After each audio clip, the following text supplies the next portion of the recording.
Hi, I'm Jacob. We're so happy you're here with us. We're just a few minutes away from beginning our service. We'd love to know where you're watching from or how we can pray for you. So please let us know in the comments and be sure to share this content with your friends.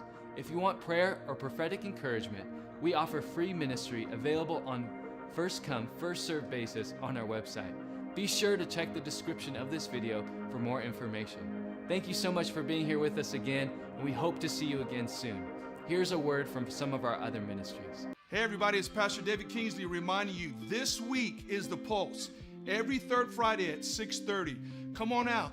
Have your expectation ready. Remember, faith is the substance of things hoped for. Wherever you're expecting is where your faith is going. See everybody this Friday. Shalom. Jesus promised that we would do supernatural works.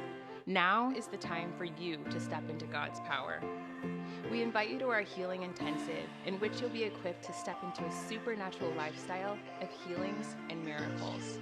You'll enjoy 2 jam-packed days full of practical teaching and powerful activation. Hundreds of people have been empowered through our trainings, and we can't wait to see what God will do through you too. Join us in person or online. For more information, please click the link in the description and we'll see you there. As disciples of Jesus, it's vital that we study God's Word and start activating it in our daily lives.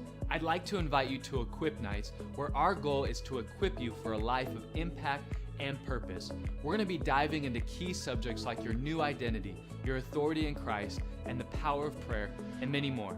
With the help of qualified teachers and an amazing course book, you're going to see some real results. These courses will be 5 sessions long, taking place once a week during the evenings, making them accessible for those who are working.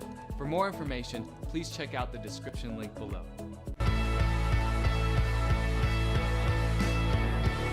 Jesus said that the sheep know the voice of the shepherd and they follow him.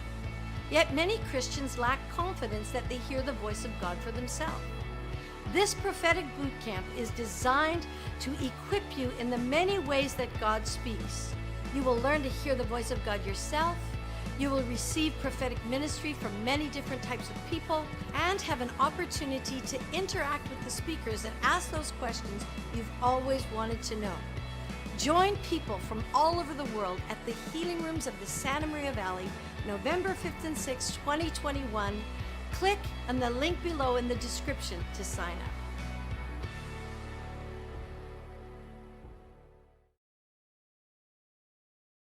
Good morning, everyone. Welcome again to our study on 1 Corinthians and ancient Greek culture in the city of Corinth. It's been amazing. Joseph has been doing an amazing job, and so amazing that I'm waking up early and just thinking about this and pondering the life of the Corinthians, and also it goes to all of the Middle East. I'm just thinking about how they lived and what they believed, and it's so interesting. I just find this fascinating. I love history. So in the first Thursday in September, we're going to start actually getting into the text. And so I've been really preparing, just reading all kinds of commentaries and listening to different sermons. And it's funny, I told Joseph this last week, and he kind of felt the same with the history. I've read so much and listened to so much that I feel like my head's swimming in this ocean of information. And then I have to take one bucket and take out a bucket full of water and then talk about the ocean. And it feels like overwhelming. There's so much in the text that is so good. And one of the things I've looked at is Dallas Theological Seminary and gone through a class on 1 Corinthians with them. And I love a lot of them. They're not really spirit-filled, so when they start talking about the gifts aren't for today, then I check out. But the other stuff and the history and the theology they have is just so good. And I want to read a short quote from Charles Swindoll, who I also have been reading his commentary on 1 and 2 Corinthians, and he was actually the president of Dallas Theological Seminary for 7 years, and then he was the chancellor after that for a long time. But in the beginning of his teaching on 1 Corinthians, he had this quote, and I thought it was really good. He said, "The world looks for heroes, but God seeks the humble. The world praises power, prestige, and wealth. God turns our attention to Christ. the gentlest, humblest person who ever lived. People love to rise through the ranks to be exalted by society, to be rewarded with riches, but God has given his Son preeminence over all creation and promises us a place in Christ in the heavenly places, enjoying the same exaltations and riches through Christ. Then it closes with, left to ourselves, we are nothing, but in Christ we are invaluable. The difference lies in him, not in us.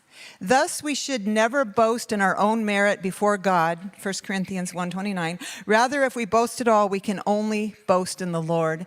And so, Father, as we come again to look at the history of the city of Corinth and the people who live there and what Paul was facing in his journeys there and later writings to the church there, we ask that we would keep Christ as our forefront, the greatest and humblest person who ever lived. And Lord, you are the reason why we're doing this. It's to know you more. And so I just bless Joseph as he teaches and shares. And Holy Spirit, I ask that you would speak through him and that you would turn our eyes towards you. So we welcome you, Lord, this morning. Thanks, Joseph.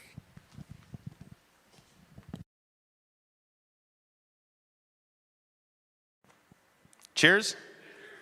Good morning. Thank you, Lori. Excellent. So as Lori indicated, today, this is the third week in our 4-week series. The first week we looked at ancient Greek prophecy with respect to 1 Corinthians 14. Last week we looked at Interpretatio Graecae. And I should mention at this point that every single week that we explore a theme, I'm purposely attempting to build scaffolding so that as we navigate through each topic, they build on one another so that one topic makes more sense as we move through others. Today, we will be looking at Dionysus and his followers, and there's a list of potential parallel and background to several different areas in 1 Corinthians. And next week, the goal will be to look at Corinth broadly in Paul's day with a specific view of a healing sanctuary of Asclepius. Now, last week, we had a time of Q&A, and that was a lot of fun. However, I was a bit sad because we ran out of time, and there were more questions than the time allotted to explore. And so one structural change for today, and we'll feel it out. If it doesn't work, then we can look at updating next week's series. What we're going to do is have one somewhat longer session. We'll see how good I do about that this morning, looking at Dionysus and his followers. Afterwards, and that hopefully will go 45-ish minutes. After that, there'll be a little break. And then instead of having a second session dedicated to teaching, instead, that will be open for the community to ask questions. And if that lasts 15 minutes, okay. If it lasts 45 minutes, great. I simply wanted to make sure that there is enough time to sufficiently explore the questions that may be present here. That will not be streamed, so that will simply be a private in-house event. Also, regarding questions, you are free, and I encourage you to ask a question regarding any of the topics or related topics that we've been exploring. Again, I'm going to give a quick suggestion of a filter to avoid jumping into a sermon or asking a question that I may not be able to give you an answer to if it's not related to one of these themes. But nonetheless, I wanted to make sure that we had enough time to explore the questions that we have today. So there'll be one teaching session and then a second dedicated Q&A time. Now, quick reminders that with respect to the time allotment for these sessions, and Lori gave the excellent visual image of the problem of, or the challenge of a teacher is the theme that they are teaching is the volume of the ocean, but the amount of time you have to explore that is akin to just taking a bucket from that. And so thus the resolution, if you will, at which we are viewing the topics that we're exploring today is a little fuzzy, but not necessarily with respect to accuracy, but just completeness and nuance. The metaphor I've been suggesting is that we are flying over Yosemite, so it's still Yosemite, but the the amount of time we get to experience that is limited. But nonetheless, that invites us for future trips to Yosemite if we want to go deeper. And one fundamental component to these 4 weeks is that it's easy to read 1 Corinthians or any of Paul's letters, for that matter, from Paul's point of view. Now, it's not wrong to do that, and in fact, that's a reasonable default to do that because we are reading his words. However, there's also an audience to those letters, and often we can, well, not even often, we only have half of the story, even if that. And so what I've been doing, sort of as a thought experiment, is what would 1 Corinthians mean to a day one Greek Christian who has grown up in Corinth? Christianity may be entirely new from an intellectual, conceptual, or experiential perspective. So what would Paul's words mean to someone who didn't know anything about Jewish religion? And so through the different weeks that we've been engaging in these topics, we've been trying to step into the shoes of a hypothetical Greek or Roman who lived in Corinth during Paul's day and trying to understand Paul's words from their point of view. These are, and sorry that it's kind of hard to see, some of the themes that we'll explore today are related at different degrees and at different, in different ways to certain topics that Paul throughout his letter either hints at or that he stresses. And so today we're going to be looking at a couple different stories of Dionysus with respect to divine violence, with respect to frenzied women, and there's, in terms of divine violence, in 1 Corinthians 1 and 2, Paul reiterates the death and the resurrection of Jesus. Regarding frenzied women, and I've talked about this in the weeks past, there's a section towards the end of 1 Corinthians 14 in which Paul, in attempting to reiterate the importance of order in the midst of sort of a divine chaotic context of prophecy, has a request that women be quiet. And so part of today's goal is to fill out a possible backdrop of what he may be speaking to. And so the hypothetical Greek that we've been kind of reconstructing through the past 2 weeks, for today, I want to add a bit of nuance to that reconstruction, in that what if we were a woman who has grown up as a Greek in Corinth and they were in fact a follower of Dionysus prior to becoming a Christian? How would that affect reading Paul with that background? And then in 1 Corinthians 15, Paul talks about the resurrection, and as you'll see when we discuss Dionysus, you'll see why that is significant. So we left off here last week, and to give a bit of background to building the bridge to what we're talking about today, Plutarch was a priest of Apollo at Delphi, serving the Pythian priestess, and he wrote quite a bit of literature, but in one of the books, he wrote a dialogue. In one of the sections of this dialogue, he has 3 characters trying to make sense of the Jewish religion. They're trying to figure out who the Jewish God is. Now, in context to last week, we looked at Interpretatio Graecae, and there was a worldview system by which they were interacting with. If that is not familiar to you, I recommend that you go back to last week's teaching and explore, because we don't have the time to do that today. Though I should mention that it's my assumption that those listening are familiar with that concept, because there's a reason we're exploring the themes we are today with that in mind. And so Plutarch, he's trying to make sense of the Jewish religion, and specifically trying to figure out who the Jewish God is. And his description is hit or miss. It's hard to know if there was a misunderstanding, if there potentially were a reputation of Jews he knew that didn't represent sort of the wider conservative expression of Jewish religion. And admittedly, that text is incomplete, so it's theoretically possible that right when the text, like for us, it ends, but it continues in one of the speakers completely dismantles the argument, so it's hard to say exactly how to interpret it.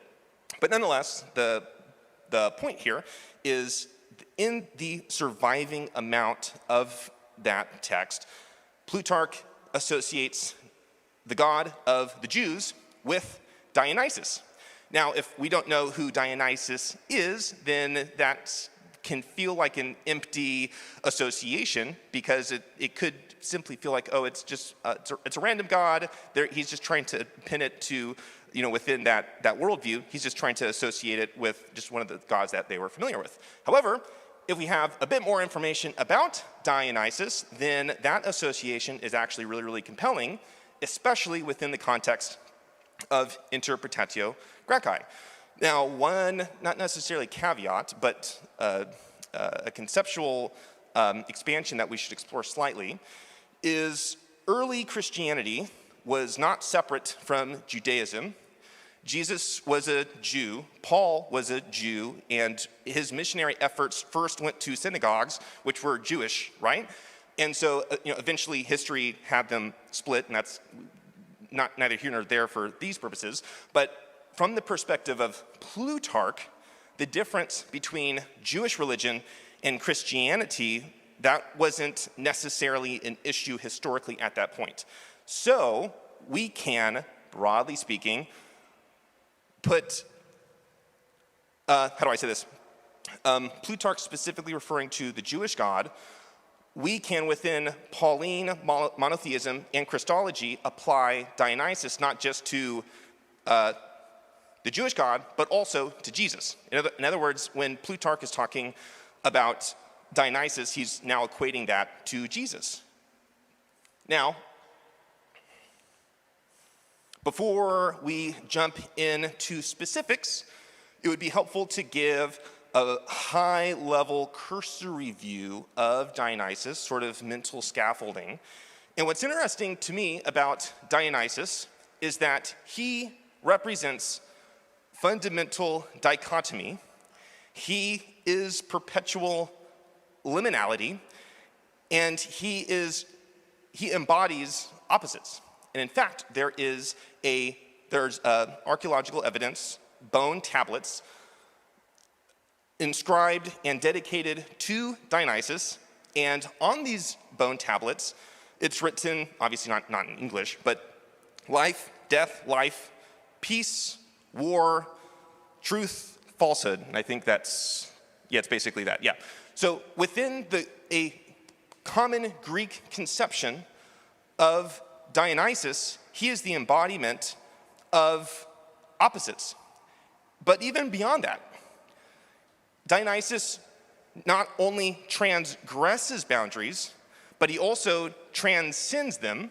And what I mean by that is somewhat often in fact, it's mostly common in artistic depictions of Dionysus, you will often see him looking part man, part woman, and part animal.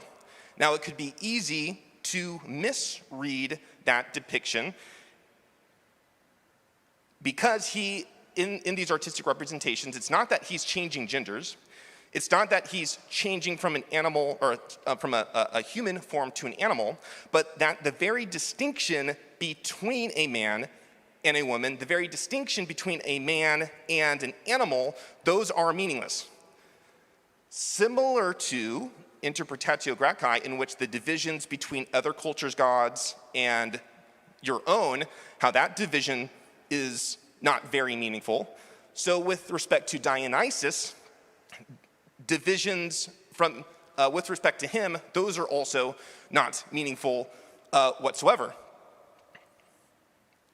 A way to think about this, a couple mental examples here, is in music there are what are called suspension chords. And if you've ever heard one played, I mean, if you know the theory behind it, it's interesting. But if you've heard one played, you've certainly experienced, whether you're conscious of it or not, this feeling of you are wanting the melody line to resolve. because it's simply hanging there suspended. It's not necessarily dedicated. In fact, within a suspended chord, you can also modulate to another key, and your ear can instinctively kind of hear that and feel that. So when a musician plays a suspended chord, the sort of emotional communication is, I want this to land, I want this to resolve, I want there to be this boundary of what this means. But Dionysus, in Greek conception, is that suspended chord. It's neither not this way or the other. We want it to either resolve to the one, the home, or move to a different key, but he's that perpetual suspended chord. I remember watching a popular comedy in which these two salespeople, they had the lowest performing sales records of the company, and sort of as a punishment, they had to go and make dry sales calls. And so as they approach a building and they're looking for the office of a hopeful client, one of the salespeople, who in the show tries to be musical, to make the journey with his coworker a bit more interesting, he begins to sing the name and the number of there's a plaque outside of the door, and it tells you where these different individuals are. So as he's navigating through the names and the numbers and he's adding melody to it, the coworker is becoming visibly annoyed at his attempt to make it a bit, the experience a bit more enjoyable, and she asks him to stop. Well, at the very moment that he stops, he ends in this suspended musical context, and he wants to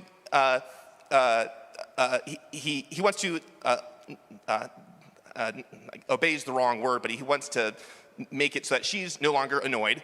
But now that he ended on a suspended note, he becomes visibly agitated, and they walk into an elevator, and as the doors are closing, he then resolves the melody finally, and she rolls her eyes, and he's like, oh, finally.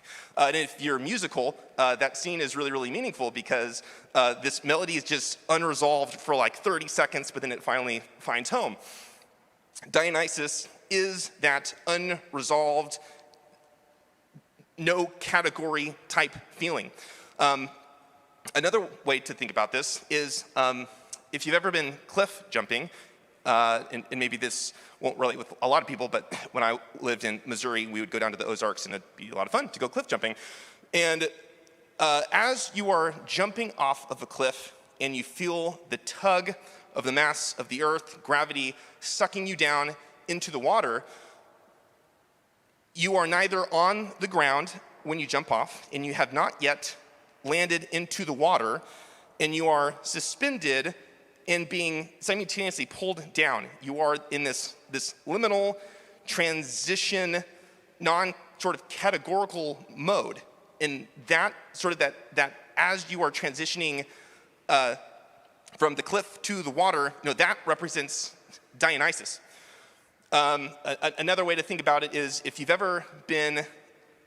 someone has ever told a joke to you, and before the punchline happens, they're giving you information, and so part of the fun part of hearing a joke is trying to reverse engineer what the punchline is going to be. You're trying to puzzle out how is this information going to be useful. And so, however, there's this time right before the punchline happens, at least for me, I feel this way, where you, number one, don't really know if the punchline is going to be funny. You don't know if the information given to you before is going to be important, or you don't know how it will be important, whether there's going to be a pun involved or whether the punchline completely inverts your expectation. You aren't entirely sure where it's going to land. And so Dionysus is that part right after the information was given, yet just before the punchline. Now, you may ask the question, okay, well, conceptually this may be interesting, but what's the point? Dionysus doesn't have boundaries. He's in a perpetual liminal mode. Categories don't apply to him. So what? Well, that ends up being exceptionally important because categories can end up being prisons. What I mean by that is we may have heard it said something like, there could be an exchange between two individuals, talking about, hey, how's life going? Are you enjoying your job? And someone says, well, you know what? It's just a 9 to 5. Well, 9 to 5 is a temporal category that contextually in that conversation represents a type of prison. They feel constrained with respect to their job. Obviously, it's not an actual literal prison, but the way it's communicated, there's this confining component to the way that's described. Another example could be in that same work context. Someone asks, hey, like, what do you do? And the response could be, you know what, I'm in a cubicle all day. Well, the spatial compression of the cubicle categorically could function like a prison from which you may want to experience freedom for. Well, if those categories, if those confined, compressed spaces no longer applied, like they don't apply to Dionysus, then you have immediate access to freedom. Now, Dionysus, one of his names in Greek actually is freedom. In Latin, it was liber, which is the word for freedom.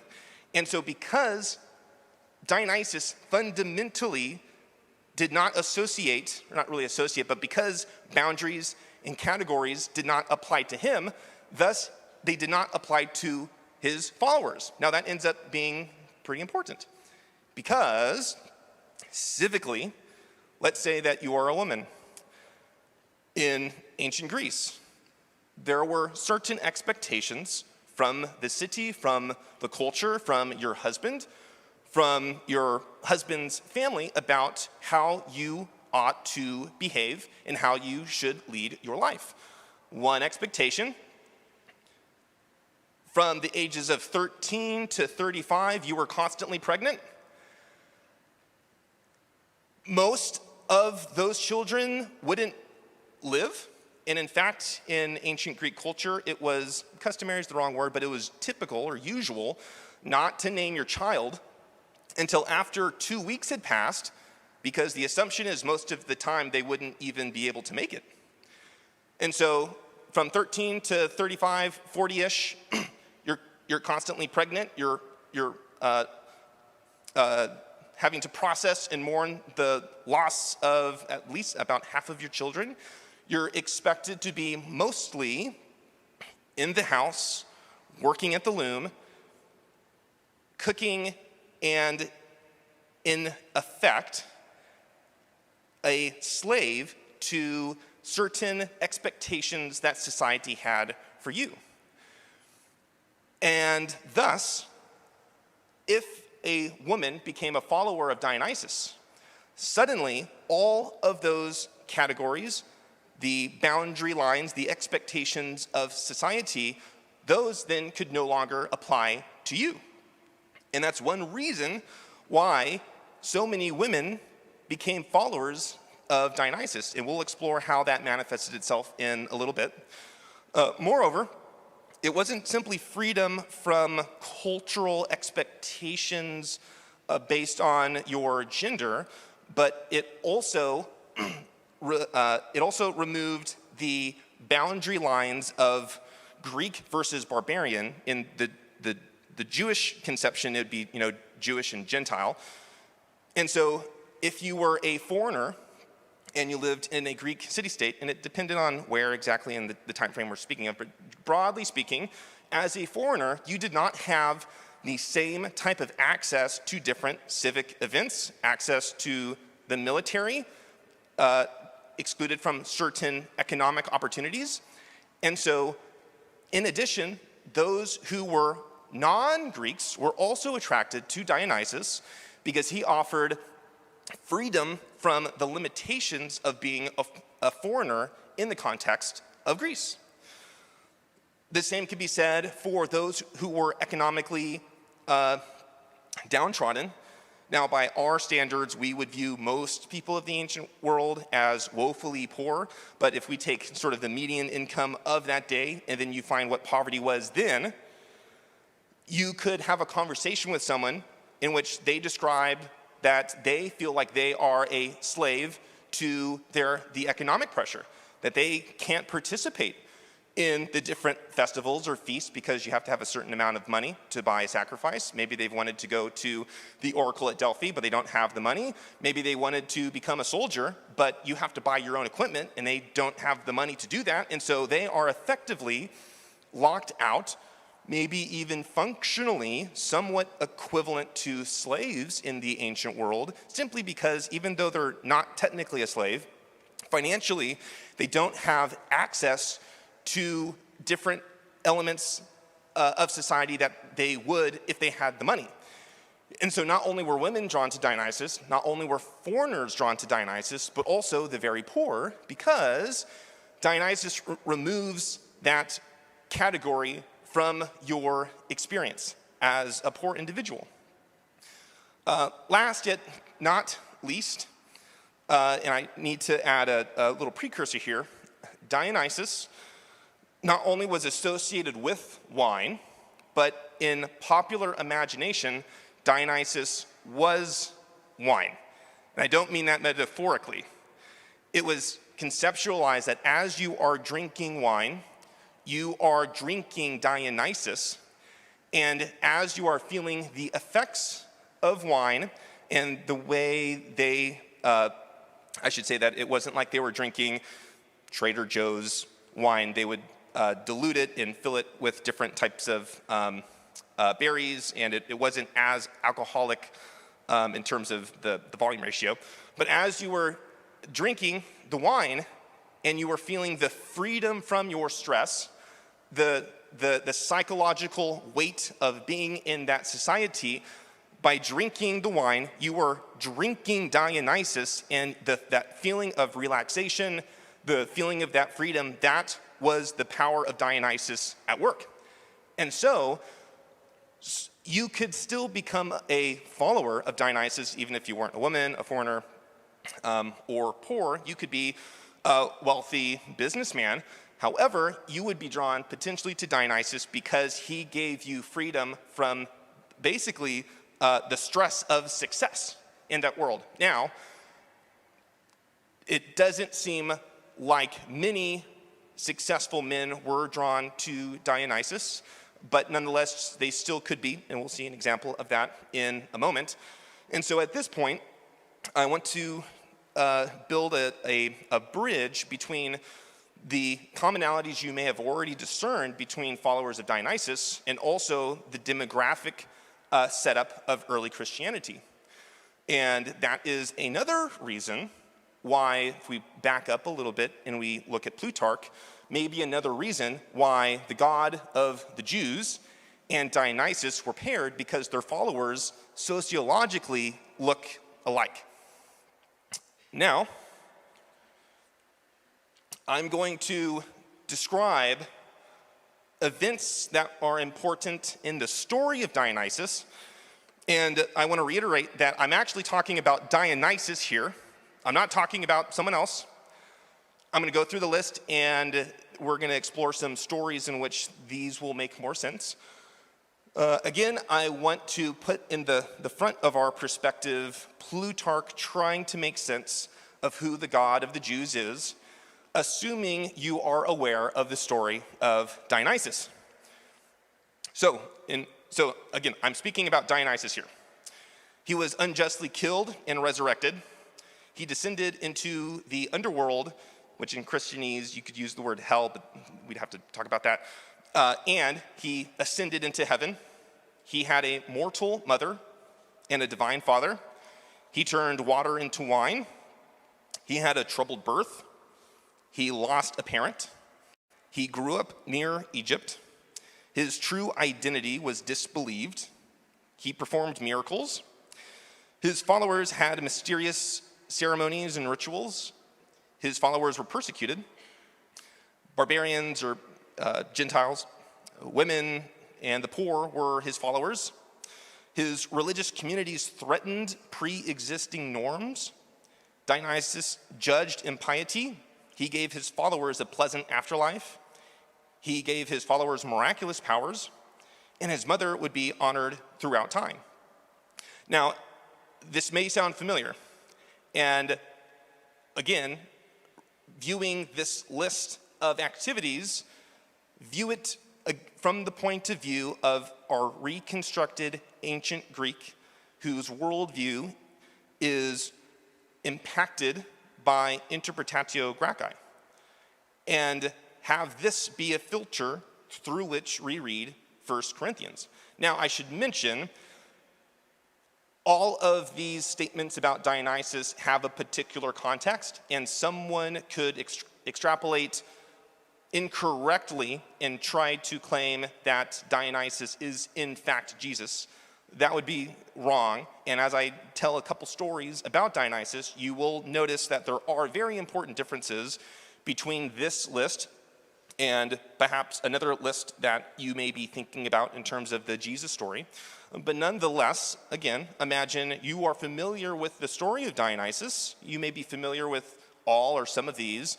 And this guy named Paul starts talking to you about the Jesus story.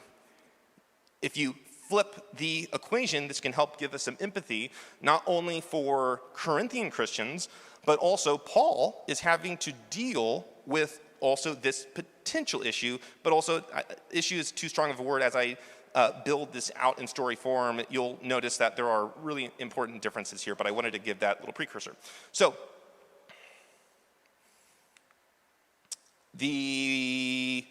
let's explore, I guess I should give a roadmap here. We're going to explore, I guess, time. I'm going to have to figure out, I may have to cut some content here to get to Q&A.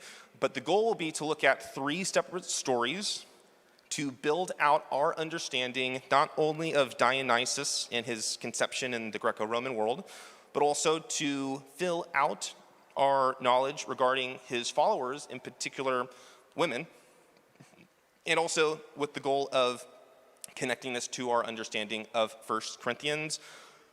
Based on time, I may have to skip something FYI. I guess I'm repeating myself here, but I'm looking at the clock and I'm having to do some, I guess, calculus in my head about what I want to talk about. So let's begin with the birth and, I guess, his birth story, but you'll see it becomes quickly more than that.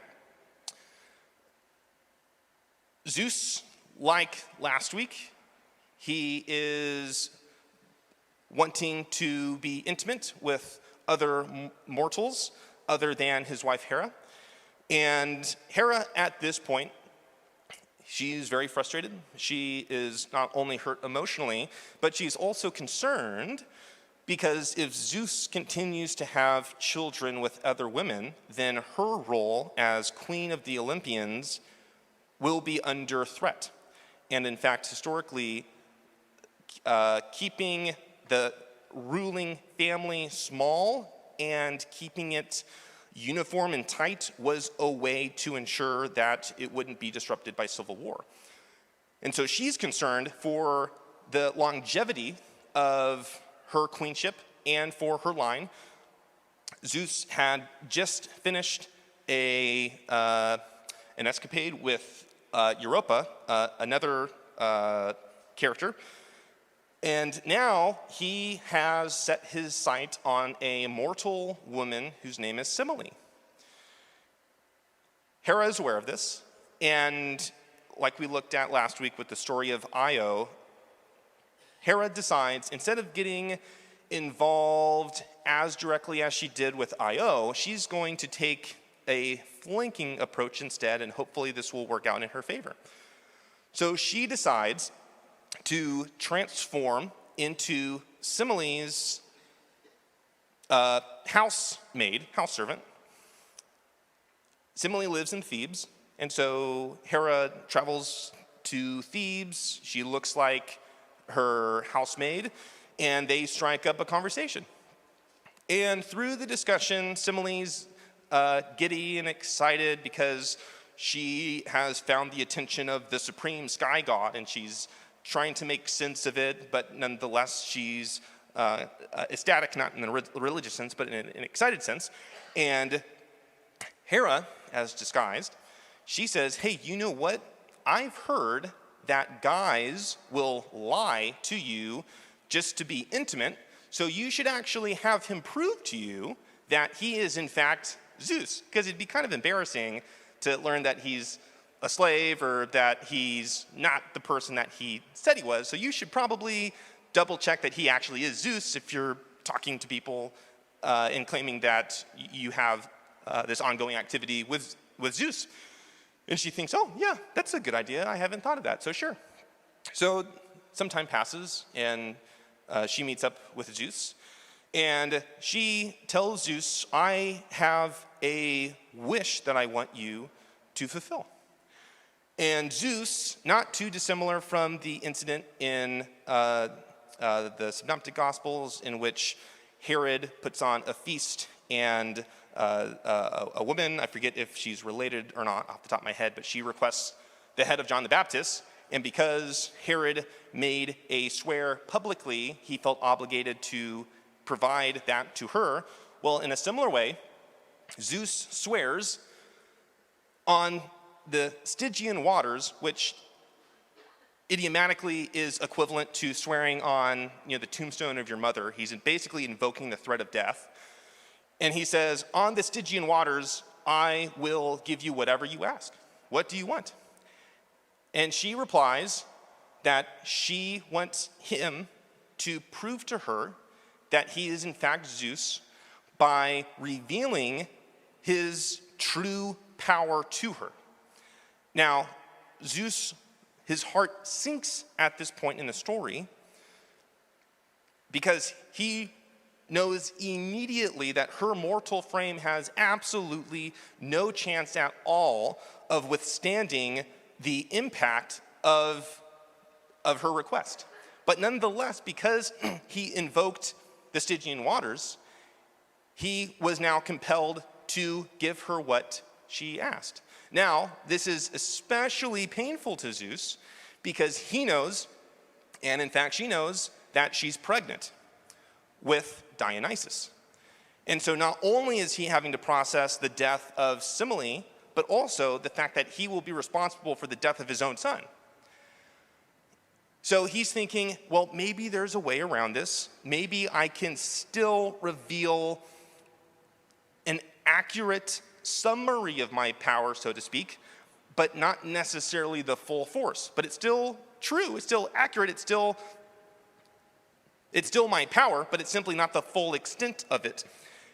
So he flies into the sky, and the wind begins to blow, and he, by revealing his power, really it's manifested by, in essence, a Category 5 hurricane.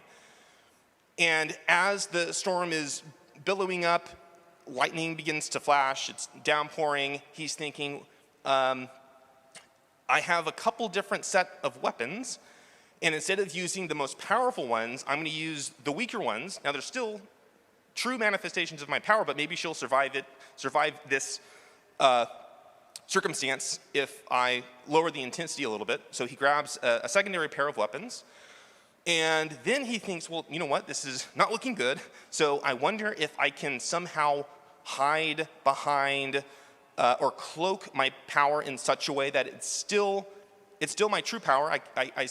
I can still honor my word to the Stygian waters, but hopefully she can survive. So he contrives a way to try and shield her from the manifestation of his power, but he's unsuccessful. And she ends up being incinerated by his manifestation. He then flies to where she is, and he somehow extracts Dionysus from her womb, and like a seahorse, impregnates himself.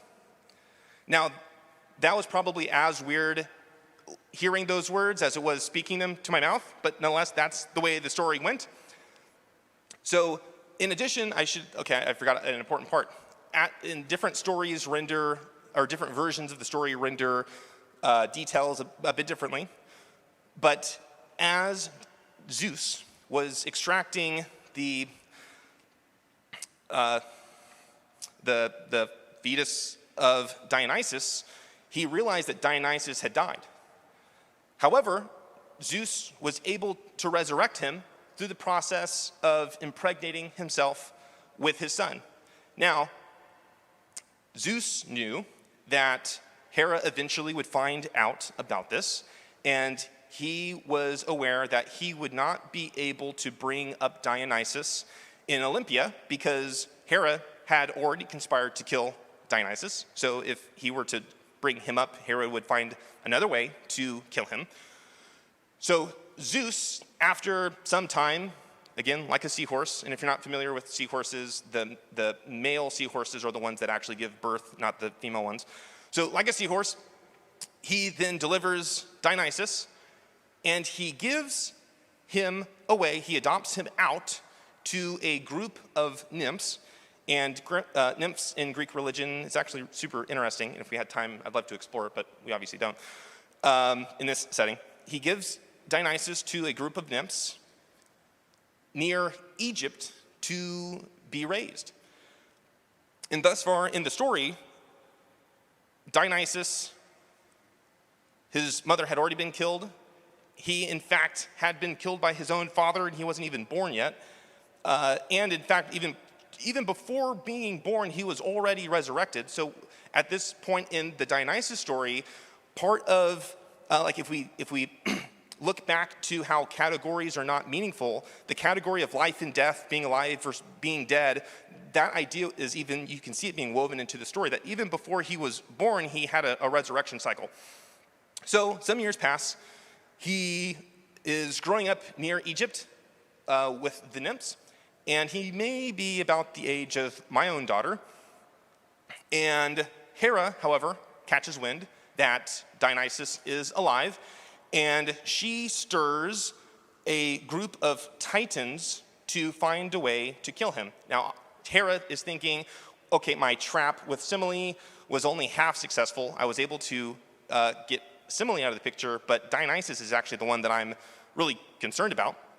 And the Titans also were very eager to support Hera because Zeus, even though he was trying to protect Dionysus, couldn't help himself from saying, Dionysus is going to be the King of Kings, the Lord of Lords, he's going to rule Olympus. All of you are, whenever you find out about my son, whenever you see him, whenever he chooses to reveal himself, you guys are going to be subservient to him. Well, the Titans didn't like that at all. And I suppose we can view the Titans from an American point of view. They were kind of like the British during the American Revolutionary War. So they were the gods before the Olympians showed up and there was a war between them. And so Dionysus, he's young, and the Titans decide that they are going to lure little boy Dionysus away using toys to lure him out from the from where he was with the nymphs, and they were successful.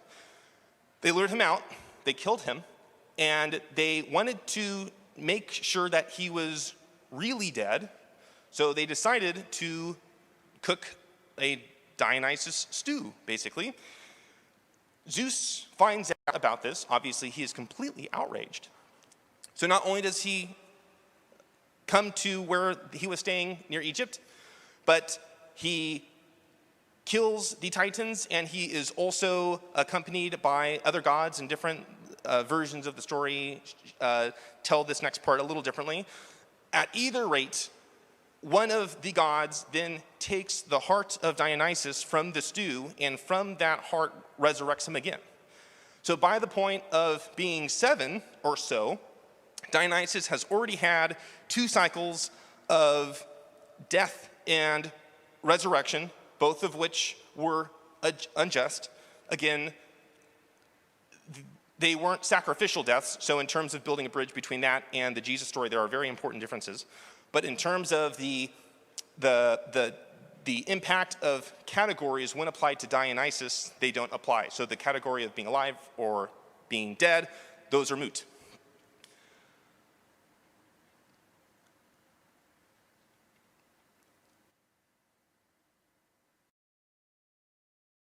I'm going to skip another story. I was hoping to get through 3, but I think I'm only going to get through 2. And I'm going to do my best to wrap this up in 15 minutes, because I've been talking for about 45 or so, and we will see how I do.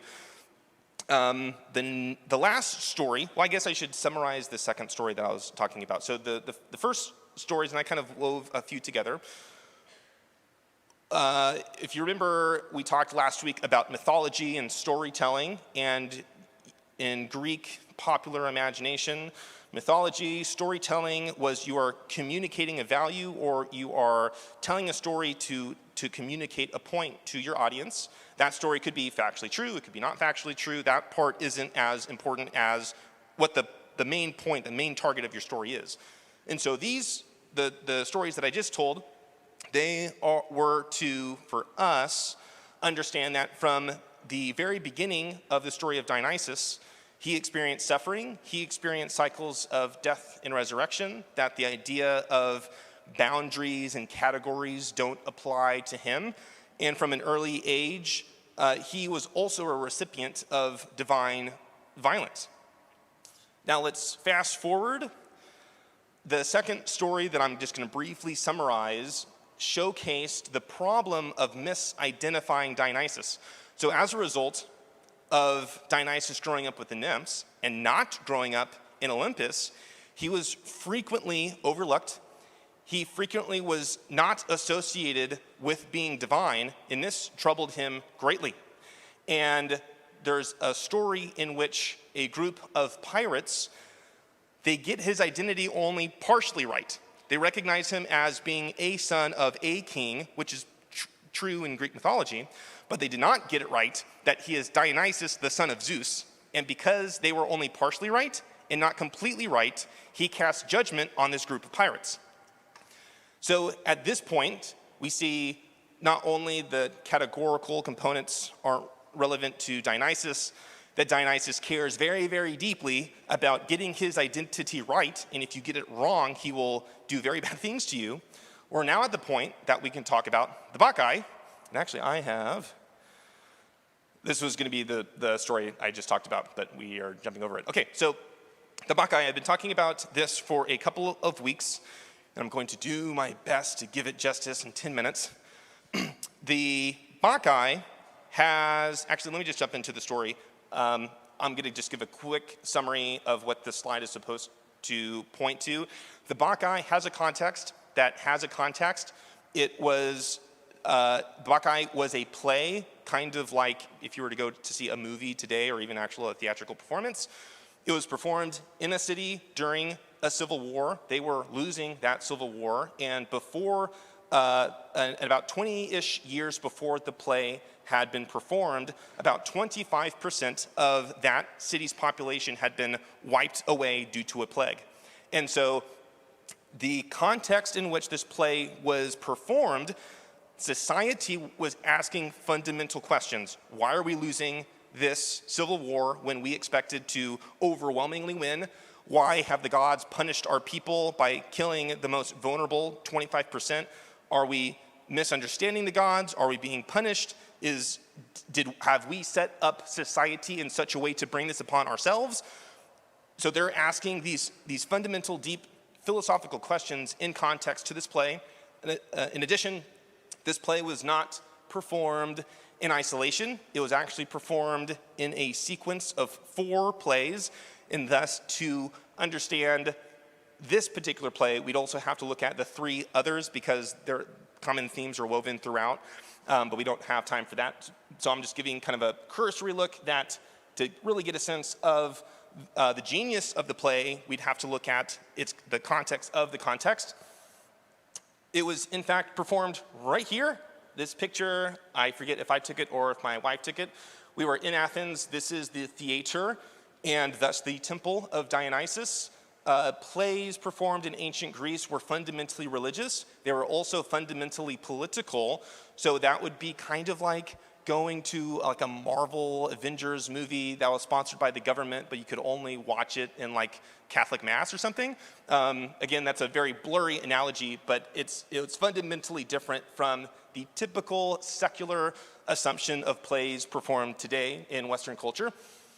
There are important individuals in the play. Typically, or not even typically, while the characters do play very important roles, and we'll get to that. They also represent the type of questions that Greek society was asking. So one character, I'm going to butcher his pronunciation. I'm going to call him T. He is a blind seer, and it's also funny in Greek. I mean, if you've seen one of the more recent Star Wars movies, there's one particular character who's blind. He has wraps around his eyes, but he in fact can read the situation better than anybody else, even though he can't see. So you have that type of character. Now he represents the old guard, the older generation, but somewhat ironically, he is very open to new religious experiences. You have another character, his name is Pentheus. He is the king of Thebes, and even though he is younger, of the younger generation, he represents, and I don't mean this in the current political sense, he represents a more conservative perspective of if it's do not broken, don't fix it. If it's new, we don't know how it's going to play out in society, and so he is more cautious, and he also wants to make sure that any outside influence is of a benefit to his people, so he puts his people first and foremost. You then have Dionysus in the play, and that was novel at this time because typically in Greek tragedies, while the gods were featured and were common and were an important part of the theatrical performances, they often didn't play actual characters. Whereas in the Bacchae, he is in fact the protagonist. He is the main character, and that was unique and that was novel. Moreover, you also have his followers. And in fact, his followers, they are called Bacchae, which is the feminine plural version of one of his titles. Bacchus means frenzied. It also can mean wine. And so Bacchae refers to the women followers of Dionysus. And there are actually two groups of the followers of, how do I say this? There's two groups of Maenads. One is the Bacchae, which are the willing followers of Dionysus. The second are the Maenads, which that term can be synonymous. It just depends on context. And these represent the unwillful followers of Dionysus, and we'll explore what that means in just a little bit. And I think those are the important individuals. So I'll summarize the story as best I can. So it starts off with Dionysus. He has traveled at this point. He's a bit older. He is still grieving the death of his mother. He's beyond frustrated with the fact that as the son of Zeus, he has not been properly understood. His identity repeatedly has either been ignored or underplayed. However, as he's moving up from Egypt through Syria and Asia Minor, and then coming down through Macedonia, he's now in Thebes. And as he was traveling about that route, he was establishing his own rights, his own mysteries amongst non-Greeks. And thus, at this point in the play, you can see that the Athenian people are trying to understand and how to whether to assimilate new religious experiences, the potential threat of outside influence, and how that needs to be handled. And Dionysus, even though he is in fact a Greek god, he is in fact the son of Zeus, he's not perceived that way. And so you can see how there's also commentary on perception as well. But it starts with Dionysus at the gates of Thebes. And if we remember, Semele, she was from Thebes, and she was, killed by Zeus there. And it starts with him looking upon the house of his mother who had died. The flames of Zeus are still burning as a constant reminder of the death and loss of his mother. And as he's standing there at the gates of Thebes, the city of Thebes has not received him. He, thus, as judgment against the inhabitants of Thebes, causes the women to go crazy, causes them to go mad. And just as we explored early in this session, in which the boundary markers between what a woman is expected to do or wear or say or behave in society, because he possesses all the women of Thebes, they then, those rules no longer apply. So instead of having culturally a modest, not necessarily a head covering, but a particular way to weave your hair, they decide to bring their hair down and weave ivy in their hair decoratively. Instead of wearing the expected clothing, they wore the skin of deer. Instead of having a modest and reserved temperament, they're beating drums, they're singing loud songs, they're dancing, frolicking, almost acting as animals. But again, that distinction is no longer important if you're possessed by Dionysus, because there's no difference between those categories. And instead of being at the loom, instead of cooking, instead of even being a mother to your children, while you are possessed by Dionysus, those boundaries fade away. So all the women of Thebes run into the mountains, into the wilderness, and they are engaging in the worship of Dionysus, which is, like I mentioned, they're beating drums, they're singing hymns to Dionysus, they are almost one with nature in a way. It kind of depends on how you want to view it. They either descended into a natural state or they ascended out of the confines of society into a natural state. Kind of depends on how you want to view that. So anyways, that's the context of the opening scene of the Bacchae. And there's one more point. In particular, Dionysus brought judgment on 3 women. They were the sisters of Semele, his mother.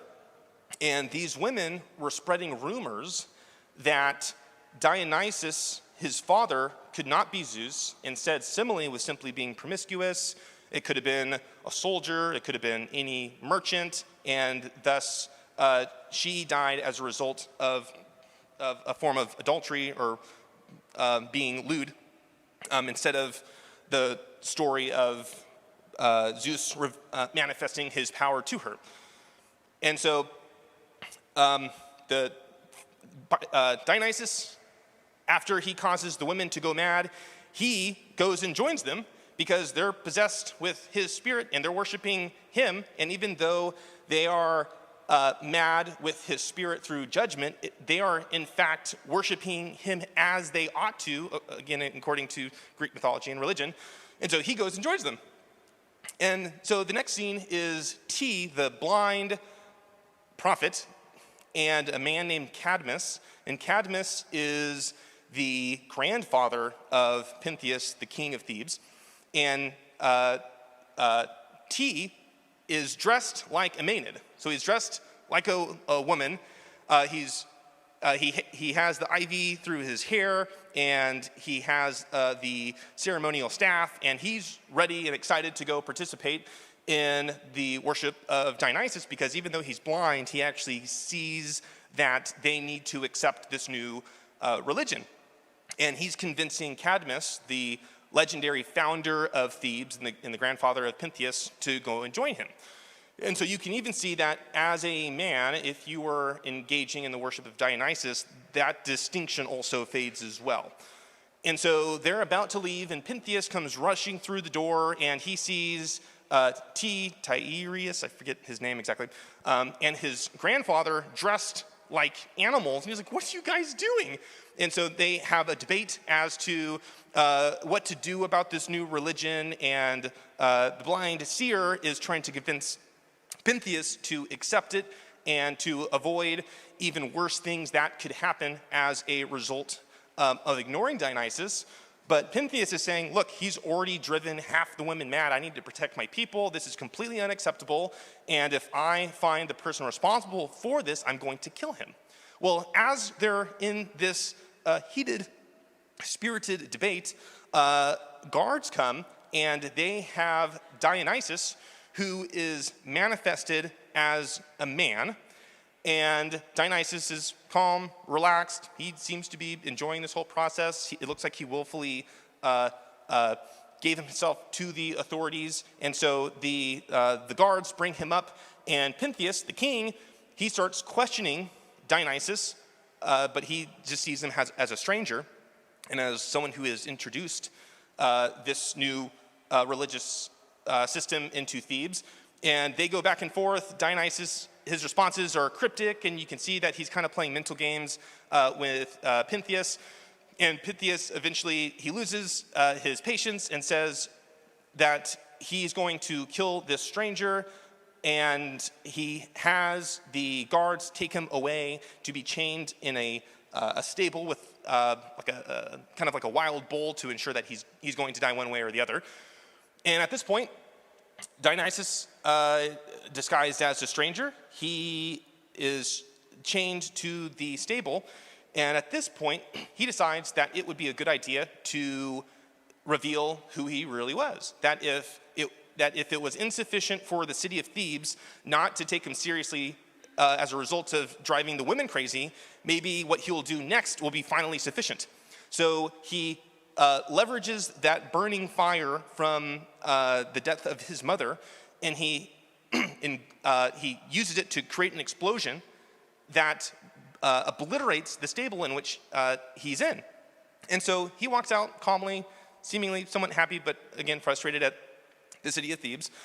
Pentheus, he's hearing this commotion, and he rushes to the explosion. He sees the stranger there, again, without the chains, and he's calm. And so Pentheus is trying to understand what is happening. And as they are discussing the matter, another messenger arrives. And he says, Pentheus, what I'm about to tell you is so outlandish and wonderful, and by wonderful I don't mean the idiomatic, like, oh, this tastes good, like it tastes wonderful. I mean in the sense of like signs and wonders, wonderful. This is so wonderful that I'm a little worried that you're not going to believe me.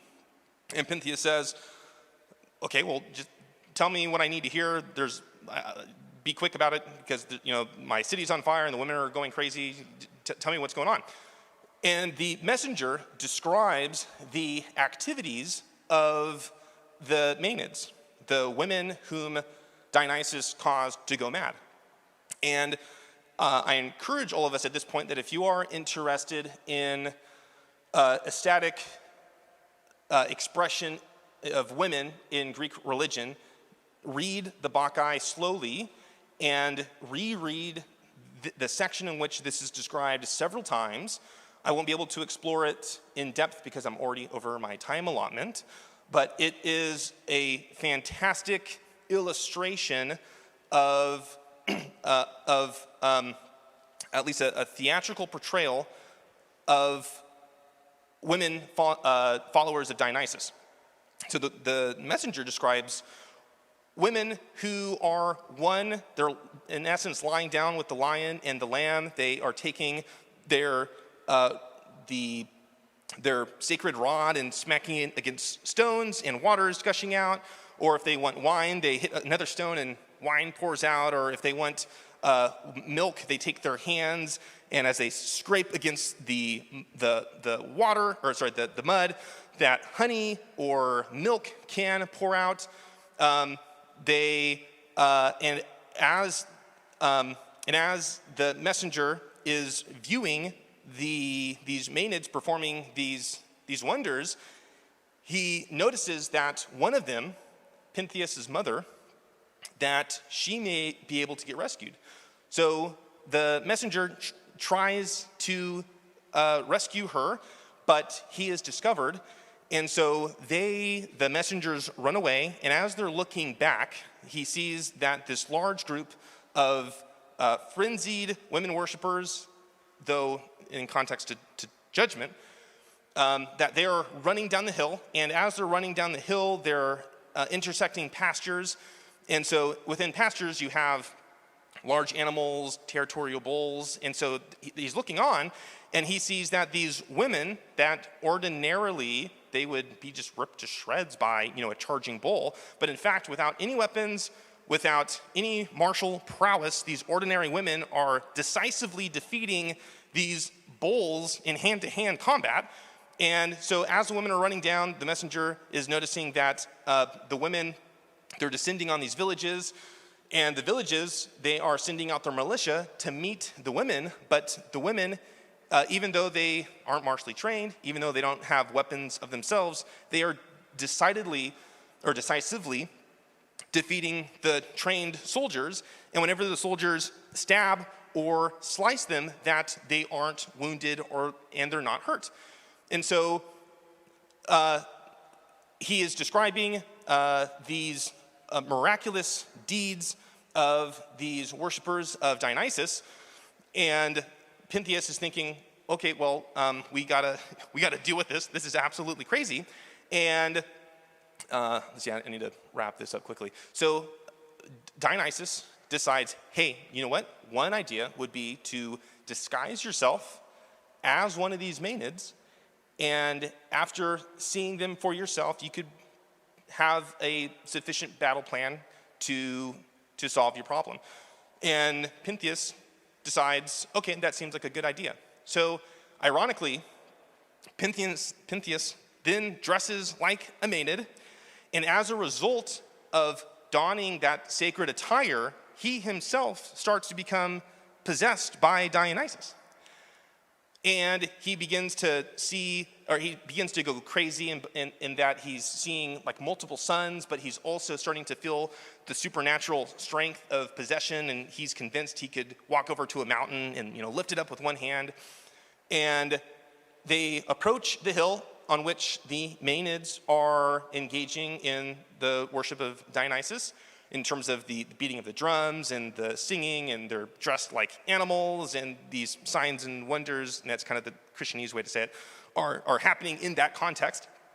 And so Pentheus climbs a tree, and to cut the story short, Dionysus causes it to happen that Pentheus's mother, Agave, in her maddened possession by Dionysus, she ends up killing her own son as judgment against Thebes for not honoring Dionysus. Now, a conceptual parallel, details are really different, but a conceptual parallel could be in Acts in which, the air came on, in which the apostles are distributing money, and someone lies about the exact amount that they provided, and as a result of their lie, they were struck dead. And so within the apostolic context, the power of God could both bring someone to life, but if you engage in an unholy act, it could also result in your death. So similarly, in a Dionysian context, the manifestation of Bacchic power could also be judgment against you, even though it's a manifestation of his power. So, not only was Pentheus killed by his own mother as judgment, but Dionysus eventually leads the main women leaders of the Maenads, and Cadmus, Pentheus's grandfather. They have a discussion. Dionysus casts judgment on them for not identifying him properly and not worshiping him properly.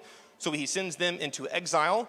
Yet for those who remain, he then establishes his rights. So I apologize for all the names, and I wish I did better about my time allotment to build out more the nuances of the story. But the takeaway for us in this context, thinking about Paul in Corinth, the bottom right-hand side here is, imagine our hypothetical reconstructed female. You're Greek, you grow up in Corinth, your perspective is colored to a certain degree by interpretatio Graecae, and you yourself, maybe even since you were just transitioning from a girl to a woman, so maybe since you were 12 years old, let's say you're 30 now, you have been a follower of Dionysus. And so when you engage in worship context of Dionysus, you break norms of society, and in fact, you invert them. And within that context, if Dionysus, how do I say this? And you expect the unexpected. You expect miraculous events to transpire in these worship contexts. Moreover, as it was explored in the Bacchae, civility, order, the expected way a society should be ordered, that was called into question by Dionysus. And so within 1 Corinthians, I've been hinting at this for a couple of weeks here, the 1 Corinthians 14, he talks about wanting to prophesy. He then discusses having order within that context, yet he weaves in a statement about women being controlled. Now, I'm not claiming that there were actually Maenads formally, specifically with that letter. However, imagine if you were a Maenad, that was your perspective, that was your attitude, your frame of reference, and you are hearing the letter of 1 Corinthians being read to you. I should also mention that there's an additional complexity here, and you may have made this connection yourself as well, that because Dionysus is wine, and when you're drinking wine, you are being possessed actively by Dionysus. Well, in early Christian, and we continue, in fact, even to today, the taking of the elements, the drinking of the wine, celebrating the blood of Jesus. Well, if you come from a Bacchic background, your frame of reference for the significance of wine and how you are expected to behave in a prophetic, divinely manifested context is very, very different. And so the goal here, talking about Dionysus and talking a little bit about his followers, is for us to help make sense of the association that certain Greek and Roman thinkers made between the Jewish God, Jesus, and Dionysus. Also looking at some similarities demographically, sociologically, with the followers of both early Christians and worshipers of Dionysus. And then also honing in on some of the themes within 1 Corinthians regarding divine violence, regarding peace and order within a prophetic context linked to women, and then the discussion of resurrection. So with that, we are ending the first session. Sorry that went as long as it did. But now we're going to take a 5 to 10 minute break, and then we're going to open it up for question and answers. Thank you.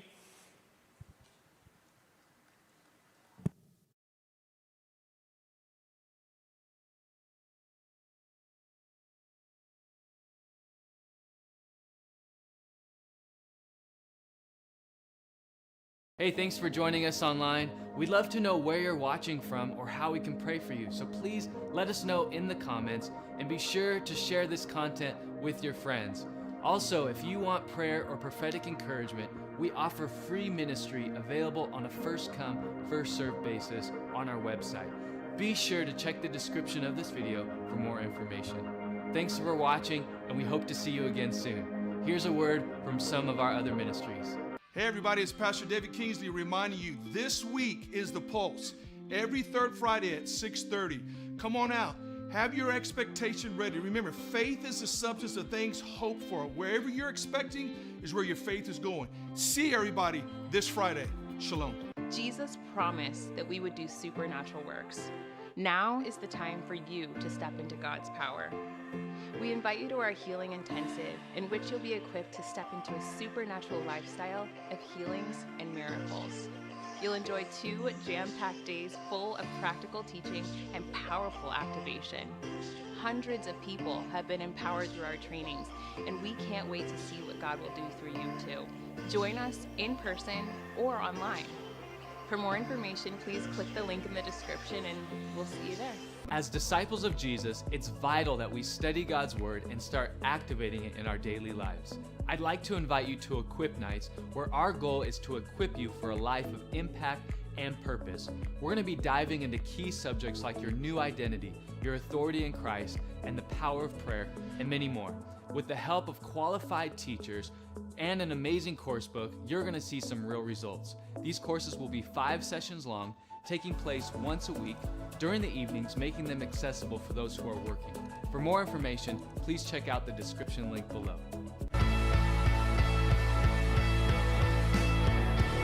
Jesus said that the sheep know the voice of the shepherd and they follow him. Yet many Christians lack confidence that they hear the voice of God for themselves. This prophetic boot camp is designed to equip you in the many ways that God speaks. You will learn to hear the voice of God yourself. You will receive prophetic ministry from many different types of people and have an opportunity to interact with the speakers and ask those questions you've always wanted to know. Join people from all over the world at the Healing Rooms of the Santa Maria Valley, November 5th and 6th, 2021. Click on the link below in the description to sign up.